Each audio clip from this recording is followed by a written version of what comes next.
Welcome to the Crazy Cool Family Podcast with Don and Suzanne Manning. Parents, what if we could give you the power to transform your family into something absolutely amazing? A family where everyone is healthy, gets along, loves Jesus, and has great purpose in life.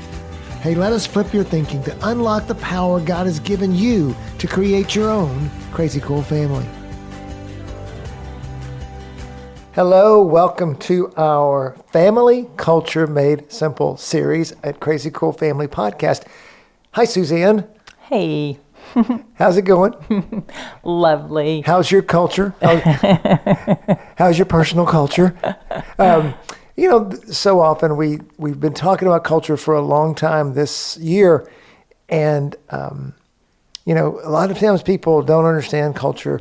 And Macy and I were talking about it the other day. We were talking about how learning how to build the culture in your home is kind of like learning a language. Now, a lot of times we don't learn other languages, but if you have, or you ever took Spanish or whatever, you know that you start out with just being very simple. And over time, you learn the vocabulary, then you add in some verbs. Yeah, then exactly. You can conjugate if it's Spanish. Yeah, learn how to say, I need to go to the bathroom or baño. And so that's what we're talking about here. And really, so many times people don't learn really how to speak the language. And so they never know how to speak Spanish when they get out of 2 years of Spanish. Right. Because they've never really immersed themselves in it so that they can learn how to speak the language. Immerse themselves in the culture, because the culture is where the language is spoken. Yeah, that's good. And so that's what we want you to do. There was two things. I was talking to a group today about it, and there's two things I told them. One is that realize that building culture and immersing yourselves in the culture takes time, because you're changing people at their core. You're changing yourself at your core. You're changing your kids at the core. Give yourself some time, but also we're going to give you very practical tools. So not only is culture deep, but it's also very practical. So today you're going to get two very practical tools as we introduce the discipline drivers. Exactly. And so we've got all the four pillars of culture, and we're specifically focusing in on relational discipline. And so then within that culture pillar of relational discipline, it sounds like there's a lot of numbers and stuff there, doesn't it? We have 7 discipline drivers. So let's just introduce those, but then, like you said, just talk about the first 2. And remember, the goal of discipline is self-control. The goal of discipline is you want your kids to get it on their own. You don't want to keep controlling them. So all these discipline drivers are about how you release things. It's about how you train. It's how you disciple them so that they are going to do the right thing on their own. And the sooner that happens, the better. Yeah, and we go back. I love that we call it relational discipline, or I would sometimes even say relational discipleship, because we are relating to them. We're relating to our children. We're connecting to them with the heart behind that being we want to disciple them. We want them to be self-disciplined. Yeah, as an example, before we go into the 7 discipline drivers, think about grades. If you have to always be on your kid to make their grades and to turn their homework in and do their assignments all the way from 6th grade, 5th grade, 4th grade up to 12th grade, how exhausting is that? Versus if you train your child to do their assignments on their own and they have self-control and they actually do them, they still make good grades, but how much easier is it? How much easier is parenting if they are trained to have self-control rather than you hovering over them all the time? That's just one example of 1,000 we can give you about how self-control is better than parent control. Yeah, and just to add to that example really quickly, if you do the thinking for your child and you're pushing them constantly, then they won't think about doing that home. They won't take the responsibility of it. They want the responsibility, and so as parents, we should give them the responsibility. And these 7 are all practical, but they all are around a common theme of helping your child towards self-control. And they're geared toward you, parent. This is who we're talking to. So when the first one is think before you act, we are actually talking to you, the parent. Think before you act. Yeah, I've told my kids that before. Hey, just think before you act, okay? But we're talking to you. I mean, Exactly. you can tell your children that, but we're talking to you. So think before you act. The other one we're going to cover today is to ask forgiveness. Oh, what a wonderful thing God tells us to do. We'll talk about that. Yep. And then act like the parent, not the child. Oh, that's funny. But See things through the eyes of your child. And then as parents, huge benefit if we will consider the natural consequences and we will incorporate those. yep, life is in the why behind things, and then finally let them make mistakes. So Let your children make mistakes. Yeah. I mean, you're going to make mistakes, but let your children make let mistakes. yourself make mistakes too, for that matter. But we're not talking about that today. That would be in another podcast. Okay, so which one's your favorite, Don? Of the 7 drivers, which one? I've probably seen more success in asking forgiveness. I just think that's a superpower that is very helpful in breaking down the relationships, because many times the next question you're going to ask me is, which is the hardest one? And sometimes my hardest one is to see things through the eyes of the child, because I just don't see life that way sometimes. I'm not very sensitive in many ways to be able to pick up on things. And so what would you say yours are? Yeah, I would say mine are connected as well. Mine is definitely life is in the why.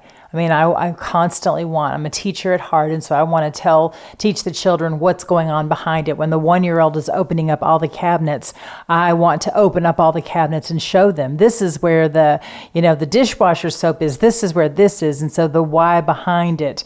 But it connects with the one that it's hardest for me is let them make mistakes, because I'm telling you the why. I'm showing you the why. You should have all the answers now. And so it's almost like I'm protecting them from making mistakes. And we all know that from mistakes we learn. So it's good to let our kids make mistakes. Okay. It's almost like you want to tell them to think before they act. Exactly. You have all the information, think before you act. And so, but that's not, remember, we're not talking to the kids. We're talking to you and our first discipline driver, which is to think before you act. And another way we say this is we say, get past your first response and get to your best response. Yes. And if your best response can be your first response, it will dramatically change the way you parent your children and the way you connect with them and the effectiveness of your discipline. Yeah, and so some will even say, don't react, respond, because if you will think, then you're going to respond. If you're going to think before you do it. And so Proverbs 29:11 says, fools give full vent to their rage, but the wise can bring calm in the end. And that's what we are called to do as parents. We are called to bring calm. A lot of the times our children are the ones that are in the full rage. And so we need to, as the adult, as the parent, we need to remember that we are the ones that can be a calming agent in any situation. But a lot of the times as parents, we're the ones that are raging. We're the ones that are mad because the child has pushed our buttons or done something, made a mess or hurt something, their sibling. And so all of a sudden we go straight to the rage. Had a dad tell me the other day, he said my, 4 or 5-year-old kid, I know he was young. The kid was young. The dad was young too, for that matter. But he said, my child just looks at me and says, I'm not going to do that. Like we were talking about, or, he will directly defy me kind of calmly. And it's like, oh, and the dad was just saying, oh my goodness, it just makes my blood boil. I'm like, look, I'm 30, you're 4. You don't get to win this battle. And he said, but I said, what do you do about it? And he said, I'm learning he's in one of our groups. And he just said, I'm learning how to give him the consequences to think through, okay, how do I make this not a battle? Right, that's good. And how do I make this to where, because I can win the battle, but it just seems like, the dad was telling me, he says, it seems like the more I win the battle, the more it repeats itself. Instead, so I'm starting to, and give him choices of, hey, okay, if you're going to say that, then we're just going to put the game away. And we can't play it anymore. Well, I want to play the game. Okay, if you want to play the game, you're going to have to share with your sister or whatever that is.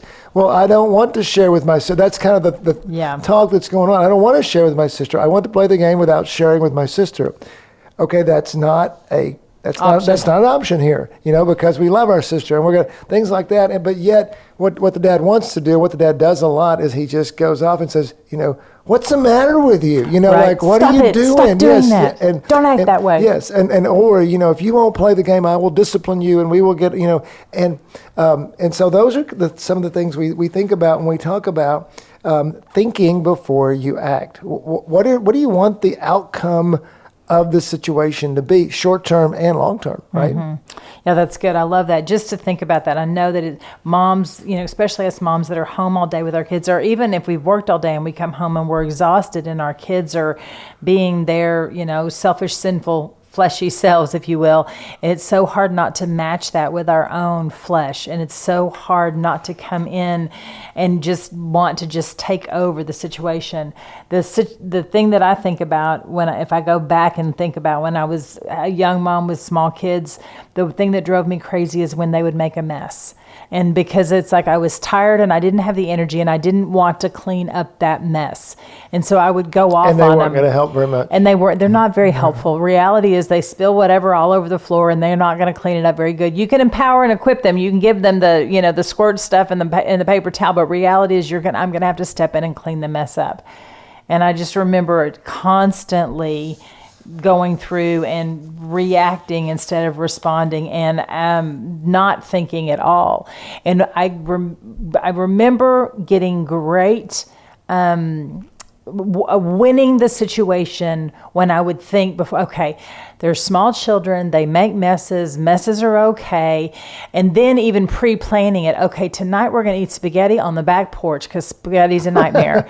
Or, we did that. We're going to paint, and so they want to paint, they love to paint. Where are we going to paint that? I don't care if it's a giant mess. Or just pre-thinking the situation so that when the mess did happen, then I wasn't mad about it because I had a plan in place. So think about it like this, parents. Okay, what are the situations that push your buttons? Yeah. And we have, everybody has different ones. I mean, there may be common, but there are different ones. Like hers was making a mess. And what she did was, I really feel like there's two things that she did that was, one, she values the relationship and sees the detriment of reaction. So often reaction is not our best response. It's usually anger. I mean, reality is, that's what it is. So often we talk down to our kids, we belittle them, we're just not our best selves. And right. So one is to see the power of that and to see the damage that our second response, what's the word I'm looking for? Our irrational response, if you will, does to our children. And so she valued the relationship and also really put it before the Lord and said, okay, what is it how can we anticipate this issue and change it to where I'm not going to be upset about? What is the core issue that's making me upset? So that, because listen, I kind of, as a parent, I control the situation a lot of times. I can set that up outside or not. I could set it up in the kitchen. I could set it up outside. I could set it up in the bathroom. I could set it up, I could do whatever it is I want to do. Well, and that 3-year-old doesn't have that opportunity. Right. They may think they do, but they really don't. And so what are you doing to, one, value the relationship, and two, set yourself up for success? That's thinking through things. That's really, really on the next level. Sometimes then we're talking about in the situation itself. I know for me, the thought of how my anger damaged especially when I was a young parent. I had 4 girls, and actually 5 if you count my wife. And so I just remember thinking, learning how much, watching it in their faces and watching it how much when I reacted, how much it hurt them. And I had no idea because, I didn't come from a culture where my parents really were super sensitive about my feelings. So they, it was really, you did what was right. And if you didn't, you got lectured and you got, or yelled at, sometimes more my dad than my mom. My mom didn't yell as much. My dad yelled a lot. And, that just wasn't something I learned, the damage that I didn't know what damage it did to me. And I certainly didn't know what I didn't have. I had an older sister who's 7 years older than me, never seen a girl get yelled at and see the impact of that. And I was like, I started to see that. And parents, where are you? How were you raised? Right. And what do you see? And what do you, but I saw that what I was doing, I watched my girls just kind of cower in fear. And I was like, oh, wow, I don't want that outcome. I don't want the outcome of my everyday life of my girls being that they're scared of me. Yeah. And so what did you do to change that, to go from, instead of just bottom lollipops every day? No, I just, realized the power of my anger. Yeah. And I realized how damaging it was. And so, I just think that was a big deal, because I would have to think about, how am I going to get through this without anger? So you pre-thought it. Yeah. Yeah, well, it's hard to pre-think situations, because you never know when the situation is going to come up. But as the situation came up, and you ran the track in your head, anger, can't do anger here. Anger's not a good idea. I shouldn't, not productive. And I think just silencing that, realizing that what I'm going to get out of anger, the release of it, is going to be far, the damage I'm doing is far worse than the release I'm getting from it. I could always control if I wanted to. Hey, get upstairs and get in your room right now. I am not going to say this again. And also just realizing that even the looks, the tone, it was, so much of it was had to be overcome. Yeah, and so if you were to, talk to a counselor, or I've even talked to a group of moms as we were brainstorming this, I discipled a group of moms, and we kind of raised our kids together. And one of the methods that we came up with is, in the middle of the situation, if you can't pre-think it, you can pre-think the mess, and you can pre-think bedtime or bath time when you've got issues. But if your child presents a situation to you that you want to freak out about, then just to stop, pray for a minute, count to 10, take a deep breath, collect your thoughts, make a plan, and then act. That's a great system, if you will, a great plan to make think before you act happen. So think before you act is a super simple, you just think about it. Okay, I'm going to think before I act. But when the heat of the moment, what's your plan? Stop. Just stop. Just don't say anything. Don't go to the flesh. Don't go to the anger. Count to 10. By all means, invite the Holy Spirit in to help you guide that direction or guide that situation. So Make a plan. I want to ask you a question that is, I hope that a lot of parents are thinking about asking. So you might say, well, okay, I don't have another plan. All I know how to do is to tell them to do it, and if they don't, tell them again, and then we just keep escalating. Because then they do when they get mad at them. So one of the things we talk about sometimes, and it's a little bit, people can be on both sides of the fence with this, is one of the alternatives we use is incentives and games. And so, Suzanne, talk a little bit about, do you believe in incentives and games, and do you believe it's effective? And maybe even at different ages, it's like, do I pay the kid to mow the lawn? Right. All the way to, do we play a game to get ready for bath time? So what are your thoughts on, what do you tell parents about using incentives and games as alternatives to getting angry, let's say? Yeah, and so I remember when my thought process shifted on this, because as a young mom, my thought was obey all the way, right away, in a happy way. That's it. That's what you do. Those are your options. I'm not gonna trick you. I'm not gonna bribe you. I'm not gonna, pay you to do what I'm asking you to do. You're the kid. But I remember that Michael and Mackenzie were both in speech therapy. And so kids number 4 and 5. And so when they were in that program, they had said, we do incentive. We give them stickers, or we let them pick a prize, or we let them do something that motivates them, because that's the world we live in. People go to school. They do go to school, and their incentive is grades to go to the next grade. But when people grow up, they go to work and they get a paycheck. That's their incentive. And some jobs, if they do really good, they get a bonus. And some jobs, we know people who they win vacations and they win appliances. And cars. There's some, that win cars. And so you have to believe that if the real adult world is tapped into human nature enough to know that we are driven by incentive, then why would we not as parents use that in our parenting to our advantage? And so, yes, incentive. Now, it doesn't have to be some materialistic something. It could be a game. It could be laughter. It could be, the first person that makes it to the bath gets to be, tickled or thrown on the bed after the bath, or we're going to wrestle, or any kind of interaction. Anything that's positive for a child is incentive. Yeah. And so yes, I'm a believer in it. Well, and so even it says, I think it's, I have to look up the verse, but it says, God says, run in such a way as to get the prize. You're right. He says, run the race that's marked out for you. And to me, as I talk to dads a lot, I say, hey, God's version of competition, our version of competition is I win, you lose.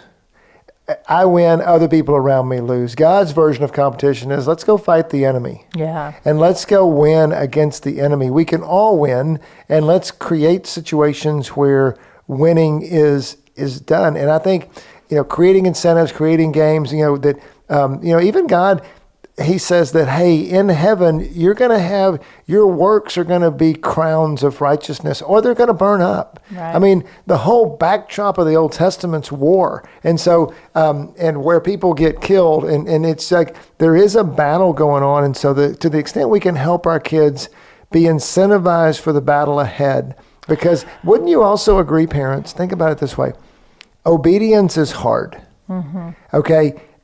In our lives, let's don't talk about our kids for a minute. Let's talk about us. Obedience is hard. It's hard to break a habit. It's hard to, I was, just in the last couple of months, I've been trying to break a certain habit in my life. And I'm like, oh my goodness, this is impossible. I just keep falling back into it. I crawl out of the pit and I fall back. Okay.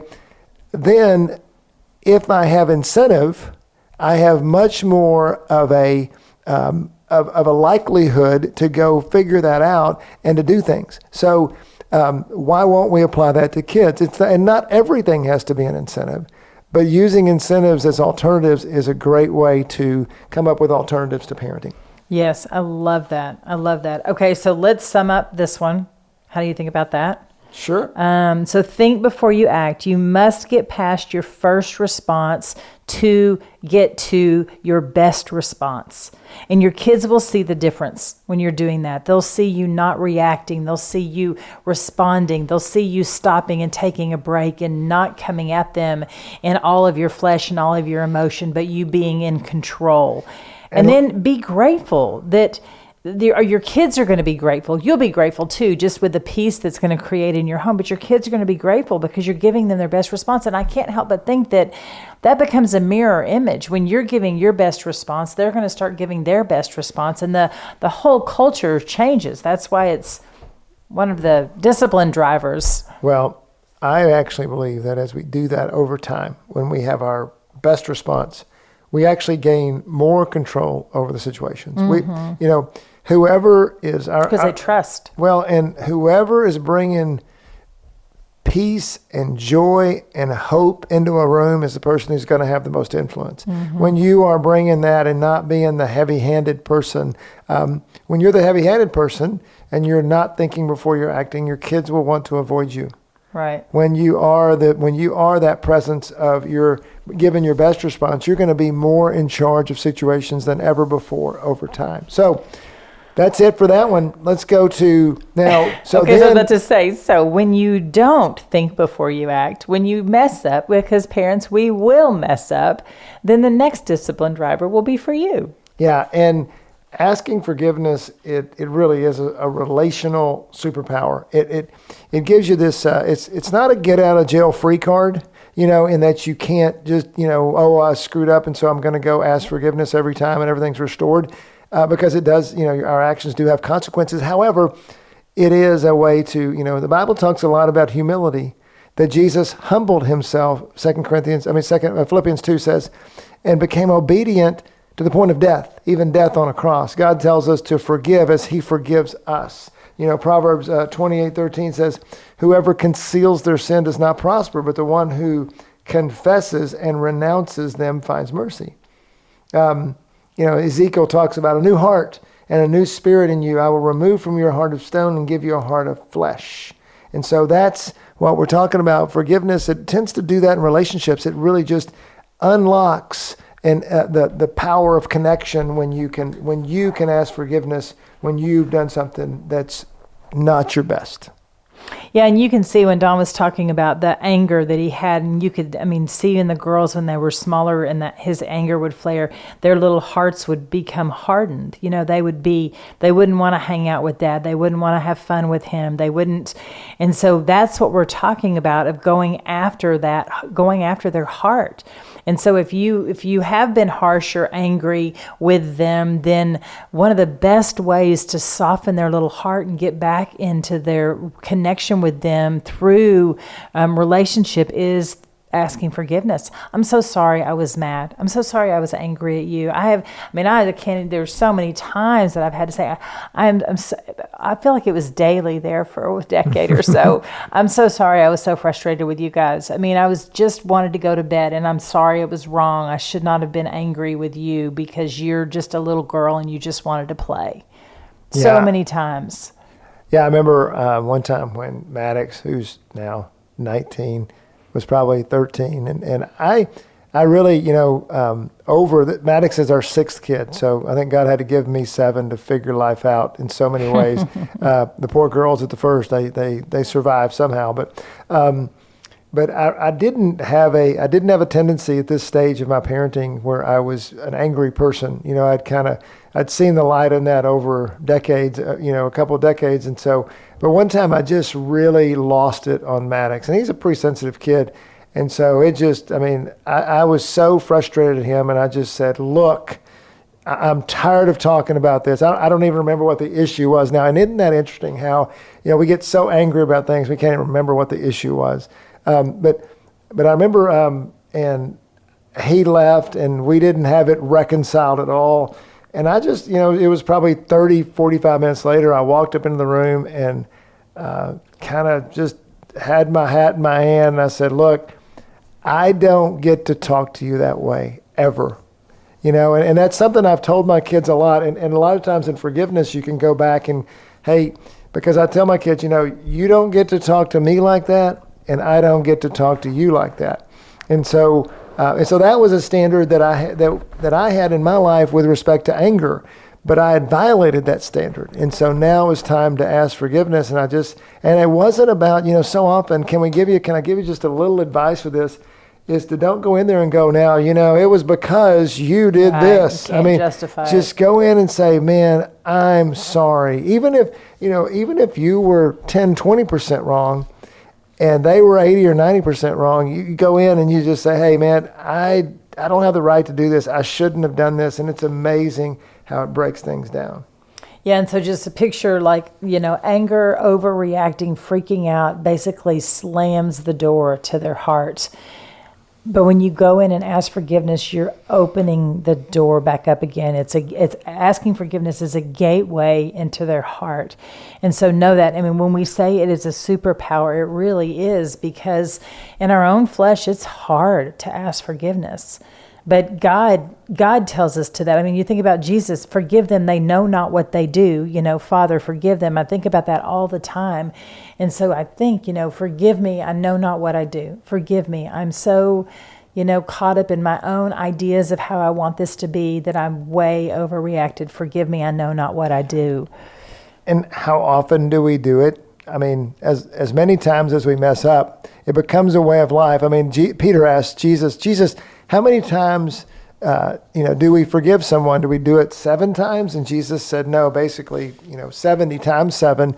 And so doing it often and doing it with true humility, when that becomes a way of life, then you will see, especially with your kids and with your spouse, you will see those kids and that spouse, you'll see you build trust in relationships. You'll see just a greater receptivity to, now, again, it's not like it gives us a free pass, but combined with the other things, this is one driver that, we're all going to mess up. We all have issues. We all fall short of the glory of God. And so we're all going to mess up. And so those are the times that we can go and ask forgiveness. Yeah. And I do think that forgiveness is something that when you practice, you get a lot better at it. And that goes back to you were talking about humility. And so sometimes our pride prevents us from asking for forgiveness. But if you push through that, push past that, and get in the habit of asking for forgiveness, ask it for the small things. I'm sorry I was late, or I'm sorry you don't like what we're having for dinner tonight. We're still going to have it. And the reality of it is, so let's go back to, how do you ask forgiveness? You go and you say, I'm sorry that I did that. Would you please forgive me? It's not, I'm sorry, and if you wouldn't have done this, and blah, blah, blah. So it really is simply, I'm sorry, would you please forgive me?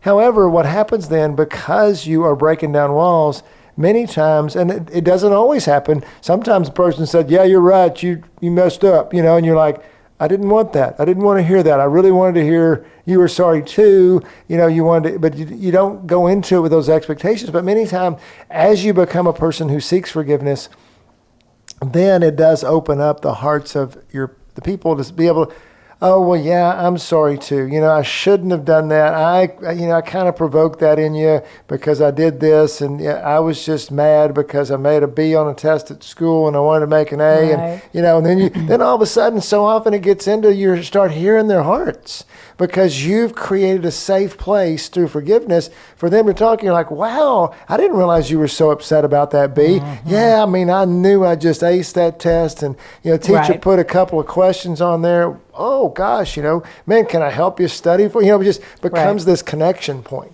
And so often forgiveness does that and God knows this. That's why he talks so much about forgiveness. Mm-hmm. And he says in the Sermon on the Mount, he says, if you're there at the altar and you remember somebody has something against you, go and be reconciled to the person, then come back and offer your gift. In other words, just don't worry about the giving, worry about the reconciliation. Super important. He just brings so many scriptures to light that say that how important forgiveness is. And if it's important in our lives, how important is it in our family?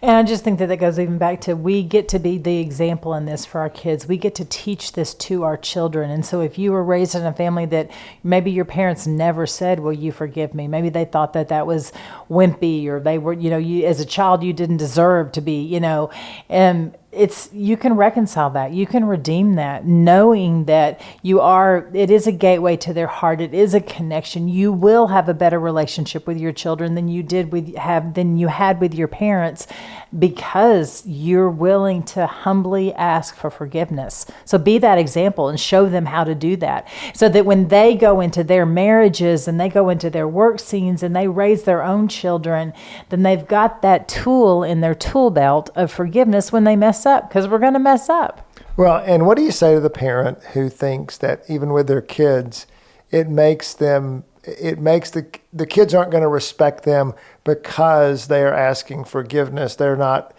exercising their authority as a parent. Yeah, and so I love that argument, because what I say back to that is, well, that's what the world says.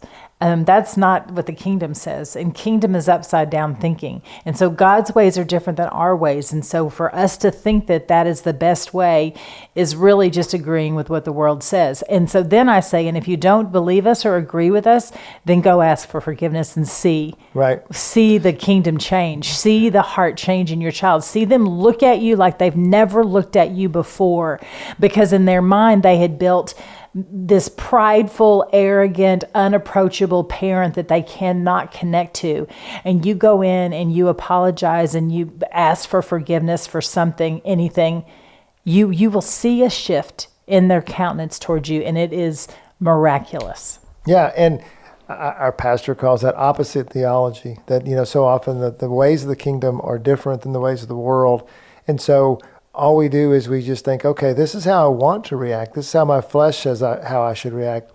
What does God say? And so often God's going to say the opposite. He's going to say, instead of asserting yourself and defending yourself, humble yourself and become obedient to the point of death.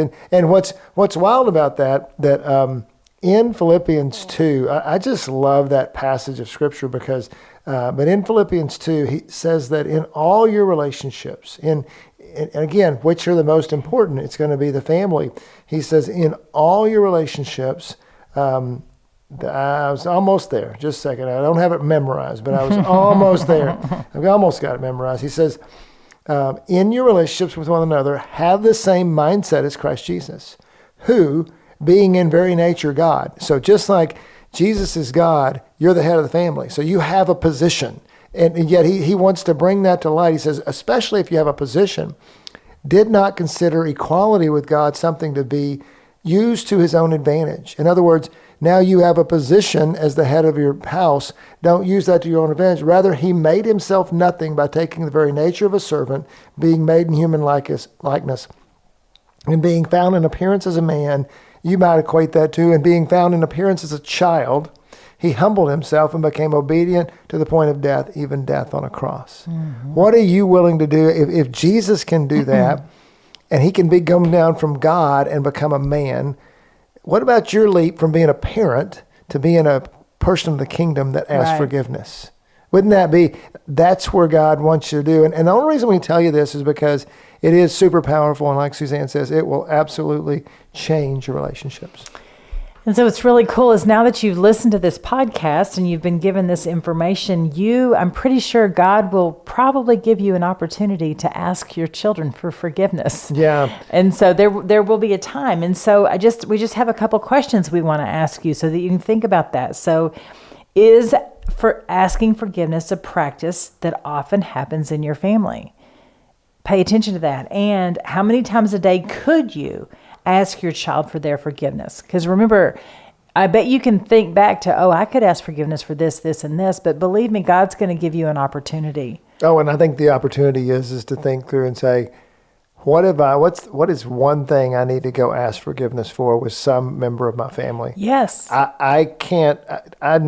Daily, I have to ask myself that question because daily I am messing something up. And so there's always, and usually it's this person sitting across from me, I have to go, hey, I'm sorry that I didn't think of you with this, whatever it is. Or I'm sorry that I was sharp with you or whatever it is.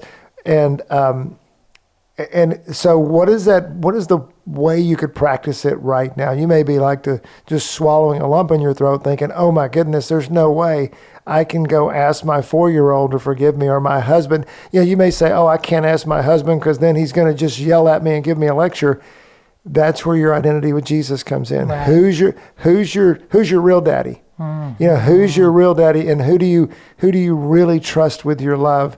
And that's what forgiveness does. When we ask forgiveness, we know that we are loved by our Father and that we get our identity from Him and not from anybody. The identity from other people is just second nature to the identity that comes from God. Yeah, and so our last point is sometimes we might think our kids don't deserve our forgiveness. It goes back to the people that raised us, that our wrath is the consequences of their actions. I feel like that's how we were raised. That's the generation that we were raised in. And so we just want you to, think through that and remember that one of the last things that Jesus said, and I've already said it today, when he was crucified, his Father, forgive them, they know not what they are doing. So Luke 23:34. And so just remember that as you're thinking, nope, I don't need to ask my kids forgiveness. They don't need to be on that kind of plane with me. We don't need to be on equal terms when it comes to forgiveness and my authority over them. I just want to push back a little bit on that thought process. And I just want to encourage you to think about Jesus, the Savior of the world, God incarnate, sent to earth to bridge the gap between mankind and his holiness. He hung on the cross saying, forgive them. How much more have we been empowered and equipped to forgive our children? And what is it that God did through Jesus to connect us to God through that forgiveness? And how much more can we have that kind of relationship with our children? So much better. So, final thoughts. Think before you act. Ask forgiveness. 2 very powerful discipline drivers in your parenting tool belt that are going to help you a lot. So, as always, parents, go be crazy in your thinking before you're acting, being crazy and asking forgiveness. Watch the impact in your home. Go be crazy. crazycoolfamily.com.